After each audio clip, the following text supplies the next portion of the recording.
Hi, how you doing? Justin here. Welcome to IM-121, which is the start of Foundation 2. In this lesson, we're going to be checking out the E-shaped bar chords, the dominant 7th and the minor 7th. Now, I'm hoping that you've done lots of practice on your E-shaped major and minor bar chords, because these ones are just a little bit trickier because we've got a few extra notes under the bar.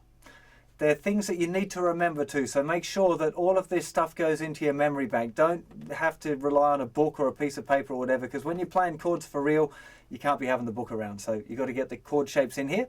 Let's get to a close-up and check out this dominant 7th and the minor 7th bar chord shapes. Here we are starting with a G major bar chord.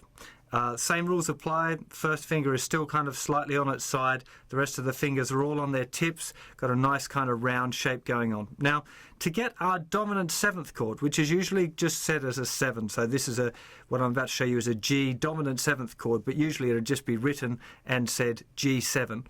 All we have to do is lift our little finger off. So it should be kind of easier, right? Because we've got less fingers on. Well, yeah, no. The thing that happens now is that we're using the bar here for this 4th string. So for the regular kind of major chord, we've just got the thickest string and the thinnest 2 strings played by the bar. So it can kind of be kind of round a bit, you know, that's not really touching these middle strings.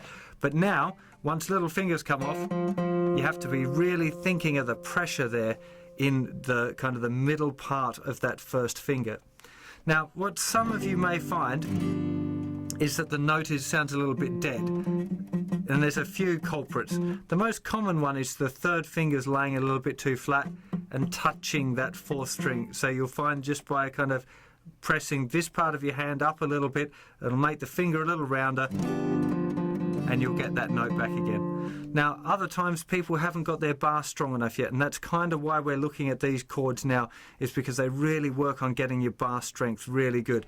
And you'll have to press that part of that kind of middle part of your first finger, really has to press down hard in order to get that note. Now, as usual, you'll be doing strum, pick the notes out one at a time, and strum. But you want to pay extra special attention to this note. For the G7, it's the note F, the 4th string. That's the one that you really want to pay attention to. Now, the other chord we're looking at in this lesson is a minor 7th. And this one, as you can see, is a lot of bar work going on. So we've got the bar is covering all 6 strings. The 3rd finger is in its usual place, kind of 2 frets above the bar on the 5th string. But all of the notes are played by the bar. So this one really requires good bar stamina and good strength.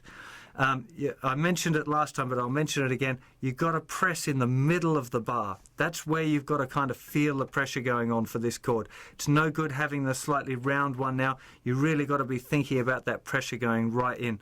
Now, I do tend to hear, if I'm using this one, the 2nd finger can kind of sneak in here for a bit of support there. Because that's a pretty tough chord, especially you've got to hold it for a long time on an acoustic guitar. It gets pretty tough even for me to do it, you know. So I do it fine, but if I had to do it for a long time, I'd probably get 2nd finger just laying there on top of the 1st finger to give it a little bit of support. As usual, you'll be picking the strings one at a time. The only kind of common things that you get here is the bar not working properly. You might have the 3rd finger laying down a little bit too flat, muting the 4th string. Not as likely, as because you generally have to kind of push your hand around a little bit to get that proper pressure down with the bar. It's a bit of a fiddle, you know. It's a tough chord. It's not one that you're probably going to get right away, you know, unless you've got really big, strong hands. I really struggled with this when I learned it, you know. It's just developing that kind of strength there with the muscle in between your thumb and your 1st finger there. That's the one that gets a bit of a workout for this. You should be feeling that. So now, just to kind of recap, you should know your major, minor, go back to major again, lift off little finger, you got 7, back to major again, lift off your little finger and your 2nd finger, and you get the minor 7. So, in case you hadn't noticed, lifting off the little finger is the one that makes it 7. So there's major, there's 7, there's minor, there's minor 7. So that's a good little trick to help you remember the names of the different shapes. And now all you've got to do is practice them. Well, I hope that you enjoy the workout that practicing those chords is going to give you. Don't be too disappointed if you find that -7 chord pretty hard. It's a tricky little number, that one. Getting that bar strong enough, holding down all of those notes, it's a tough call, and it just takes practice. It's all about developing that muscle between your first finger and your thumb. Technique, of course, has a role as well, making sure that your bar is kind of rolled onto the side and that kind of thing. That's still important, but it's kind of just a strength thing. It's just going to take a little bit of practice.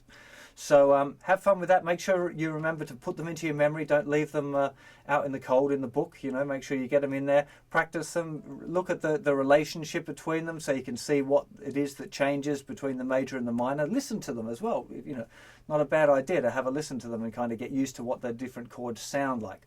We'll be doing a bit more of that later on. Anyway, have fun, and I shall see you for more lessons very, very soon. Bye-bye.